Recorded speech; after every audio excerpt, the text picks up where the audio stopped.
What language do people speak in Taiwan? Taiwanese or Chinese? If you instantly thought of these or other one-word answers, let me tell you, you're not wrong. But there's just so much more to it.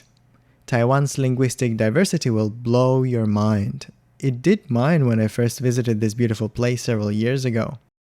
There's more than 20 official languages, over 40 indigenous languages and dialects, and even more immigrant languages brought here over the past decades and centuries. All this makes this place a true lingo-multiverse. So save this program in your bookmarks and let's begin exploring the multiverse together.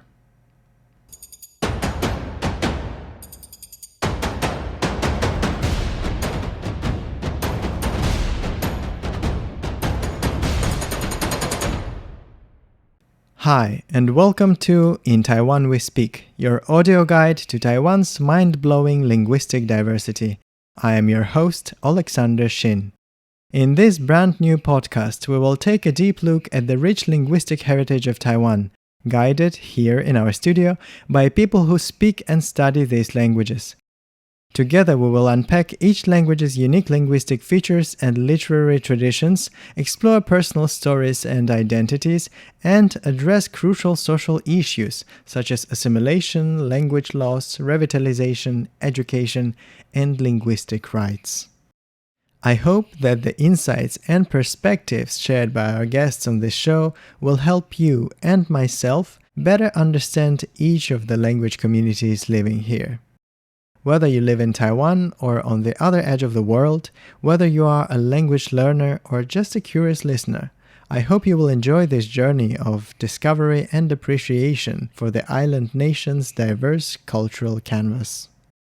But first, let me quickly introduce myself, and hopefully this will give you an impression of why I am so obsessed with languages and why I am so fascinated with Taiwan's multilingualism that I even decided to start a program about it.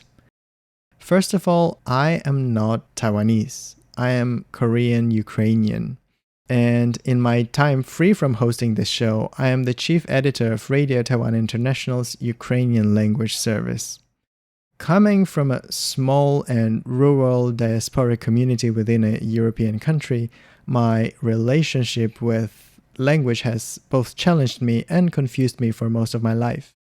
My parents, the third generation of exiled Soviet Koreans, spoke some Korean when they were young, but slowly, over time, all that knowledge was pushed off the board by the Russian language, the language of the dominant culture in the Soviet Union and the main language of the Soviet Empire. So by the time I was born, and that was after the collapse of the Soviet Union, Russian was the only language in my family. But growing up in independent Ukraine, I saw the Ukrainian language undergo rapid recovery.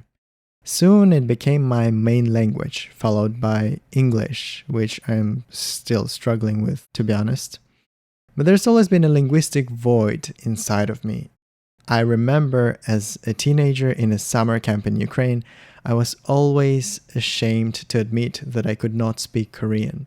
I would just come up with whatever few words I knew to show off my skills, but there were just no skills there. And it just felt like something was missing. A part of my roots that was cut off shortly before I even spoke my first word. And that bothered me for quite some time until I decided to start learning Korean. And at that point, of course, the only option for me was South Korean. So first I went to a Korean high school, the only public school in Ukraine that taught the Korean language. And next thing I knew, I was in Seoul, South Korea, studying political science in the Korean language. But this obsession with languages did not stop there. I'm sure language nerds among our listeners here know the feeling.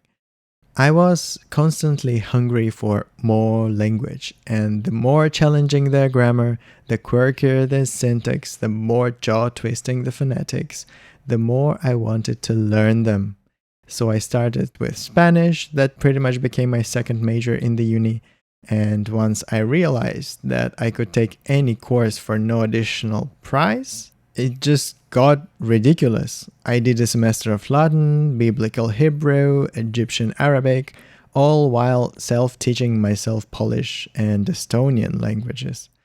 Right before graduating, I, of course, challenged myself to a semester of Mandarin Chinese. My first encounter with Taiwan happened back in 2017, and my knowledge of this place at that time was substandard. I think my main problem was that I was, out of lack of deeper understanding of both the history and modern-day society of Taiwan, I was projecting my understanding of Korean geopolitics onto Taiwan Strait. So, the two countries claiming each other, kind of wishy-washy way to look at this. And so I came to Taiwan first to study Mandarin Chinese. And although I already knew at the time that Taiwan was a very linguistically, ethnically, and culturally diverse place, I didn't really give it much thought. I was here just to learn Mandarin Chinese. But of course, Taiwan entrapped me, so to speak. If you are taking a bus or a subway train in Taipei, you'll hear announcements not only in Mandarin and English, but also in Taiwanese and Hakka. And if you are sightseeing around the presidential palace in Taipei, you'll see the street sign that says Ketagalan Boulevard, named after a local indigenous ethnic group. And if you're visiting the picturesque mountain area of Doulan in Taidong, you'll see signs there proclaiming the name of this place as Atolan, as it is called in the local dialect of the Pangcha language. When you're here, everywhere around you, you can see a constantly increasing presence of languages other than Mandarin Chinese. The truth is, these languages, as well as the people speaking them, have been here all along, but only recently they started to manifest themselves openly, not only their linguistic heritage, but also their cultures and identities in general. And it is a big deal. This is a part of a major change that Taiwan is undergoing right now. You see, for decades, and in some cases for centuries, the people of this island were not allowed to speak their languages. Colonial administrations, one after another, all saw Taiwan's linguistic diversity as a problem for their imperial projects here. The greatest harm inflicted by outsiders was against indigenous Austronesian communities, the original inhabitants of the island. It is believed that their ancestors once crossed the sea from Taiwan into the Philippines and beyond, populating much of what is Southeast Asia and the Pacific. It is the ancestors of nowadays indigenous Taiwanese who are credited with pretty much kickstarting the ancestral civilizations of many of the region's peoples, from Madagascar's Malagasy people in the west, to New Zealand Maori people in the south, to native Hawaiians, all the way to Rapa Nui people of the Easter Island in the Eastern Pacific. Today, some 40 indigenous Austronesian languages and their dialects are still spoken in Taiwan. Some are quite numerous, such as Pangcha, also known as Amis, which is believed to be spoken by over 100,000 people, while some others survived only in writing and are now being recovered by its people, such as the Siraya language, the ancestral language of the Siraya people living in southwestern parts of Taiwan. Many indigenous languages, however, vanished over the centuries, but left behind cultures and traditions that are also worth talking about.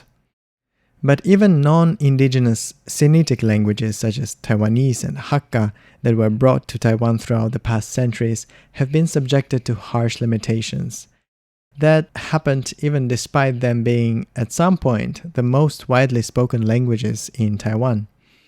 After the end of the Japanese oppressive colonial rule in 1945, the forceful assimilation of Taiwan's ethnic groups continued as Taiwan was placed under the governance of the Republic of China, ruled by the Kuomintang. Their harsh policies of Sinicization or Mandarinization sought to eliminate Taiwan's linguistic diversity in favor of Mandarin Chinese, a language that was at that time entirely new to the island. But Taiwan's swift democratization that began in the 90s was followed by rapid improvements in linguistic rights, as well as restoration and revitalization of its many languages. That process is still ongoing, but these days in Taiwan we're much more likely to see the presence of languages other than Mandarin Chinese than ever before. Not only in public announcements and road signs, but also in popular culture, art, music, cinema, as well as media, academia, and even in Taiwan's international relations and the way it conducts diplomacy. So, going back to what I mentioned earlier about my own childhood, that void of not knowing your native language, I guess not everyone would be bothered by it, but once you are, it is very difficult to let go of it. At least that was my experience. And that is something that I see is bothering many people in Taiwan these days. More and more people around me are opening up conversations about their language. Many are empowering themselves and the people around them to speak their ancestral languages without fear of judgment or persecution.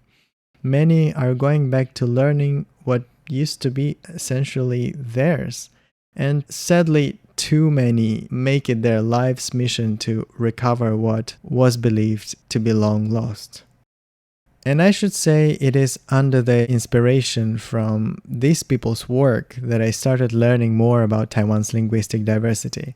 And after leaving Taiwan during those painful COVID years in Europe as a master student of education policy, I conducted my first research. It was dedicated to Taiwan's indigenous language education policy. And as part of that research, I interviewed indigenous activists, researchers, language revitalization workers, and through their voices and expertise that they shared, we were able to compile very interesting, although not entirely optimistic results. And I could talk a lot about it actually, but luckily some of my former interview participants have already volunteered to join me here on this program as guests. And I'll tell you this much, I just cannot wait for you to hear what they have to say. These are some truly inspiring, amazing people, and the work they do is nothing short of admirable. That said, I'd like to emphasize that I do not speak any of Taiwan's languages, including Mandarin. I am learning it actively, but it still sucks. Therefore, this program will be entirely informed by those who actually know these languages, who are not just outside observers like me, but are themselves a part of Taiwan's linguistic landscape. These are people who speak, write, study Taiwanese languages, people who essentially live their languages. And as I keep inviting my first guests for recordings here at RTI, I am immensely happy for the opportunity to be a link between my guests and you, my listeners. So if you're also looking forward to the next conversation, please share this program with others. It will be, of course, available on all major podcast platforms, YouTube, and the RTI website. And if I may leave you with one quote to sum up what I think is the shared and lived experience of those of us who were at some point denied the right to speak our own language, let it be this one by a Ukrainian poet, Lina Kostenko. Nations die not from heart attacks. First, they go speechless. My name is Oleg, and this was In Taiwan We Speak, your audio guide to Taiwan's mind-blowing linguistic diversity. See you next week.